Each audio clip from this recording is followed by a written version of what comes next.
you roleplay with this. Give yourself a reason to upgrade your troops. Maybe you've set a little challenge for yourself, like, first time I've defeated an actual enemy lord as a mercenary. As a result of that, we're going to upgrade the troops, and maybe we're going to name the troops after this great battle that we had, because that's a memory. I think that sort of stuff is important. And maybe you could give that troop a helmet that, you know, maybe you fought an Imperial army, and now you've unlocked the ability to use this Imperial helmet. That troop has that name relevant to the big army, and it has the helmet relevant to that. And you'll always remember that battle. Makes it really fun. Just have fun with it. Create a little adventure out of it. Create your own sort of story. Come up with your own names. You can create your own band. You don't do it all at once. You don't have to sit here and spend an hour making every single tier 1, tier 2, tier 3, tier 4, tier 5, then giving gear for them, then figuring out what skills they're going to have, then fine-tuning it, and then it makes this sense of progression where you can stay with tier 2 troops for as long as you can. Have you ever wanted to start Bannerlord as a lowly bandit group and work your way up? Not just you as a Bannerlord, but your overall troops, your whole warband, a band of merry men, a bunch of pirates, or whatever kind of custom warband you fancy. Well, with Retinues, you can. And no, you don't need a castle or a settlement in the start to do it, and no, it's not complicated. But what it is a whole new way to play, and have a whole new way of progressing in your own custom way. Now, this is actually a follow-up to my last video on Retinues, because quite a few people told me they checked out the mod, saw all the settings, and immediately thought, hell no, this is way overcomplicated. And I get it, but you really don't need to understand every single setting to get a really cool new gameplay experience out of this mod. So in this video, I'm going to show you how to use the start from scratch option to set up a basic warband with low level troops and basic equipment, giving you an actual group of nobodies to build up from and to create your own story with. And once you know what the settings actually do, it's really not that complicated. So let's get into it. And on a side note, feel free to change the starting gear and troops to make whatever kind of warband you want. Sea Raiders, Woodland Bandits, Pirate Crews, Nomad Horse Bandits. In this case, I'm going to make something like Robin Hood and his merry band of men. Now, let me show you from a fresh game and with the default mod settings how I would set it up personally to play, and you can just follow along. Right, let's go. So, I don't care about global editor, don't care about doctrines, don't care about user interface, I don't care about retinues. We're going to tick this, no thief requirements. Then we can close that. Now in recruitment, I'm going to slide clan volunteers and kingdom thieves proportion all the way up to 1, all the way up to the max, I should say. I'm going to untick restrict to own settlements. I'm going to tick restrict to same culture settlements because that's kind of neat. I'm going to tick both of these so that my vassal lords can recruit my troops and recruit them anywhere. And I'm going to untick this. I don't want random lords using my troops, only my vassals and my companions. Next, we can close that. Equipment unlocks. I don't want all equipment and all culture unlocked. I want to unlock that myself. And we're going to unlock that through kills and discards. I'm going to put the kills count up to 200 because I want slightly more progression. The rest is fine. In fact, I'm going to untick items from discard, and I'll tell you why in a minute. Because we're going to set up our basic troops, and I'll tell you why in a sec. Equipment, I'm actually going to untick equipping cost gold as well, just for the initial setup, but we will be coming back here. I'm going to untick T1 mounts because it gives me more option. Skills, I'm going to turn these two on, Shed XP pool and Force XP refunds. Other than that, leave that the same. Restrictions, nope, that's fine. Skill caps, fine. Skill totals, fine. And we're at the end. Now what I want to do is turn on cheat mode. Press Alt plus tilde, I should say, which is to the left of the number 1 key. As you can see here, brings up this menu. Go on cheat mode. Now on cheat mode, I'm going to open the inventory. Once the inventory is open, I'm going to pick out a couple of basic items that I want my starting troops to have. I don't want overpowered items. I just want I want to customize my basic troops. They're going to have a longbow. I'm going to have basic arrows for the normal troops, burning arrows for the noble troops, because that's what I feel like having. I'm going to give them a helmet that I think kind of reminds me of Robin Hood. Bada bing. And I'm going to come down to chest armor. And on chest armor, I'm going to have woodland garments. That's what I want. And we're going to have 10 of them because I've got it set so that when you discard items, you discard 10 items, you'll unlock the item. But the thing is, I don't want to unlock all of these items, so I've turned that feature off for the moment. We're going to close that menu. In fact, we can turn off cheat mode so that I don't accidentally open inventory. I'm going to come into options, mod options, retinues. We're going to want to go to not retinues, not troop unlocks, equipment unlocks. I want unlocks from discards turned on. I'm going to leave the gold cost off for now, because I'm still in the process of customizing my troops. So we're going to throw away these 10 of each item, and as a result of that, what you'll see is I've unlocked those items, which means that I can come into here, I can click start from scratch, I want my start basic troops, and here we have the basic Battanian tier 1 regular, and the basic Battanian castle unit, or the noble unit. So we're going to customize these troops. First of all, if I press shift and click, boom, there's five skill points at a time. I don't care about certain of these skills, so I'm going to get rid of them. I want athletics, bow, and one-handed. And for my highborn youth, I want two-handed, athletics, and bow. And we have a bunch of leftover XP because I've turned the refund on to refund skills. So if I just dump points into like cavalry and whatever, it'll just get rid of those skills. I'm never going to be using cavalry, so it doesn't matter. It just means that I don't have a bunch of extra XP out of thin air because I've refunded it. I would rather start with no XP. So we're going to come into these volunteers and I'm going to say, right, I want you to have, what's the better bow? You can have a ranger bow, basic arrows, and a crappy sword. And you can get that little hat. There you go. That'll do for my tier 1. My hood volunteers. In fact, we'll call them woodland youth. They're abandoned in the woodland and they've joined Robin Hood's merry band. We've got the highborn youth who will be like Robin's lad. There he goes, tier 1, and they can work their way up to being like Robin's right-hand man or something. These guys, they already start good. I'm going to give them a slightly better longbow to differentiate them. I want burning arrows because I think they look good. I'm going to give them a maul instead of this iron broadsword. We just start with that. I was going to give myself the Sparthax, but I've forgotten. But anyway, I don't want them to have this default sword. That's way too good for them. Tier 4. I don't know why these Battanian highborn youths, they start with the best sword, and then the sword gets like worse and worse, and then it gets amazing, and then it gets worse, and then worse. It's really weird. I want them to have a crappy starting weapon, because they're only tier 1. You know what? These guys can keep their hood, because they're part of Robin Hood's hood. You know what I mean? But we can swap that over. Arm, you know what? They look weird with arm wraps. Let's give them some boots. There you go.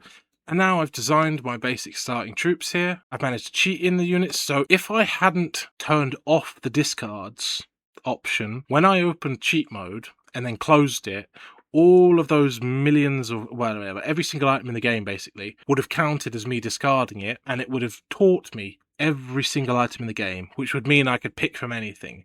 That's not what I want. I want to progress through. I want to unlock the items. Other than these basic starting items, I want to unlock my items. So now that we've got our basic tier troops, we're all good. So now that I've got cheat mode off and stuff, now that we've initially designed our troops, I can come back into Retinues here, and we can come back to equipment, and I'm going to turn on the gold cost. We're going to make sure discards is on. Yep. Unlock from kills. Cool. We're now good to go. Again, double check that cheat mode's off because it's really annoying. If with cheat mode on, this whole panel on the left would have every item in the game, and it would ruin the progression here. Because as you can see here, now things cost gold. If I want to, for instance, you can see how overpowered that sword is now. The fact that this tier, well, it's tier 2, I suppose, technically. But the fact that they start with that is insane. I have it unlocked because it's by default and you can't change that. But you know what? It's 12. It's 13 grand. That's like, if I can afford 13 grand, then I've earned it. You know what I mean? But I'll stick with the more. So now look, now I have my own custom troops, and we can begin our adventure. We can earn XP and level them up over time. So what I can do is, when you come to upgrade them, you click here, add upgrade. And let's say we can woodland abandoned archer. I don't know, abandoned archer tier 2. They start off with the exact same skills as the previous tier, but now with a higher skill cap, and they start with no gear. Now the thing is, I don't have any money to equip them with gear. We have some leftover barbed arrows from the other things, but other than that, I could maybe give them a bow and arrows, but I've just started the game, and I have no XP to give them any more skills. So if I were to upgrade my tier 1 troops into that, they would just have no gear and no difference with skills, but they would have the upkeep increased. So I recommend don't add an upgrade until you've built up a little bit of XP, you've built up a bit of cash, and you can actually upgrade them. And you can just remove them here. You can upgrade whatever. I could add an upgrade there. I could add it up to tier 3. I could add it up to tier 4. It's not going to make a difference because I haven't got any XP, but I'm just showing how it is very simple just to add an upgrade. You add the upgrade, it now increases the amount of skill. You know, we're stuck at 20 skill cap, then up to 50, so on and so forth. But I'm going to remove them because we don't have the skill to get any of them. So I've got a little extra one for you here. Still on the same save, but what I've done is instead of Robin Hood's Merry Men, I thought I'll do a little pirate. You know, if I was going to start the game as a little pirate faction, how would I do that? So I've made a little port dog here, you know, the emphasis on one-hander, throwing weapon, athletics. You know, they've got the basic tier 1 regular troops. They have pirate cloth, pirate sword, which is terrible, and fish harpoons. So they got to rely a lot on making sure that up at close range they get those harpoons in and deal some damage. And we've got our elite troop being fairly similar, but they actually get some form of axe, and they get a shield, and they get the harpoon and pirate leather and some actual shoes. In fact, didn't even give the geezer shoes. Look at that. So this, like, you know, this is the sort of thing you could do, you know. I could have my port dog. So the idea, the sort of, the kind of theme that I went for with this is the idea that the regular troops are the sort of, like, people that I would recruit from ports, whereas the elite troops are people that are, like, part of my boat, part of my ship crew, you know. So we've got the port dogs. They're just, like, random people I'm hiring. Whereas the shipmate, these are, like, people that are actually the elite. So the shipmate can go all the way up to, like, you know, captain or second in command, or captain, you know, second captain or something like that. You know what I mean? Whereas the regulars could go up to, like, you know, Port Royale's finest or something. You know, that you can have these interesting things and sort their equipment out. You could have them have, you know, slightly better gear as they progress and all that, and it's just have fun with it. You know what I mean? Create a little adventure out of it. Create your own sort of story. You're a bunch of pirate raiders, and one day you fought a battle and you ended up stumbling upon some crazy weapon, and you've equipped it to your troops, and now you're going to go out and raid the world with it and stuff like that. I really enjoy that. But it's fun. You've got to come up with your own names. You can create your own band, and it's the sort of thing where, like, you don't do it all at once. You don't have to sit here and spend an hour making every single tier 1, tier 2, tier 3, tier 4, tier 5, then giving gear for them, then figuring out what skills they're going to have, then fine-tuning it, and then no, you're starting off with this. You don't need anything more than tier 1 and tier 2s, you know what I mean? You're fighting bandits. Realistically, in the base game, you don't need to upgrade your troops. So it makes this sense of progression where you can stay with tier 2 troops for as long as you can, but you've made them, like, really, really tough if you want. Keeps the costs down, but then they're only limited to 50 skill. This is the sort of thing that motivates me, that I can, you know, make my own crew. And, you know, you could even, like, the whole thing is, like, you role play with this, you know what I mean? Give yourself a reason to upgrade your troops, you know what I mean? Like, when you upgrade your troops, it's like maybe you've set a little challenge for yourself, like, right, I've defeated, it's my first time I've defeated an actual enemy lord or something as a mercenary, and as a result of that, we're going to, like, upgrade the troops, and maybe we're going to name the troops after this great battle that we had, because that's, like, a memory. I think that sort of stuff is important. And maybe you could give that troop a helmet that you know, maybe you fought an Imperial army, and now you've unlocked the ability to use this Imperial helmet. That troop has that name relevant to the big army, and it has the helmet relevant to that, and you'll always remember that battle. Makes it really fun.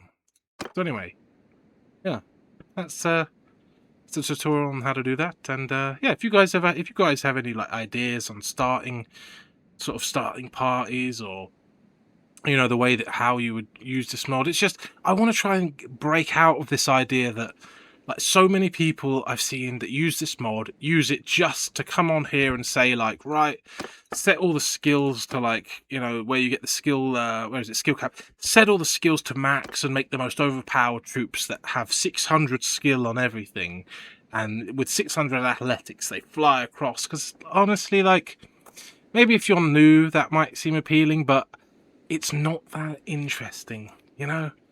That doesn't add much progression. You do one battle where you're like, wow, we just stomped everyone. I guess we're just gonna, like, siege castle next, siege castle next, siege settlement next, siege castle next. We win. That's it. I don't want that. I want to, like, build up my troops and enjoy the progression, and I'm gonna be like, oh, am I gonna spend, I really, really have been looking forward to giving my archers this new bow, but it's gonna cost me 30 grand, but I could get a workshop instead and get the cash from that, and then start to work on the troops later, you know? I could come in here and see, like, what's for sale in here, oh, there's nothing because it's the beginning of the game. But I could be like, oh, let's say there was like 10 of these swords, and I'm like, oh, yeah, I'll buy 10 of these, and then I'll equip them onto my troops and whatnot because the discard rule thing. But yeah, it's really good fun.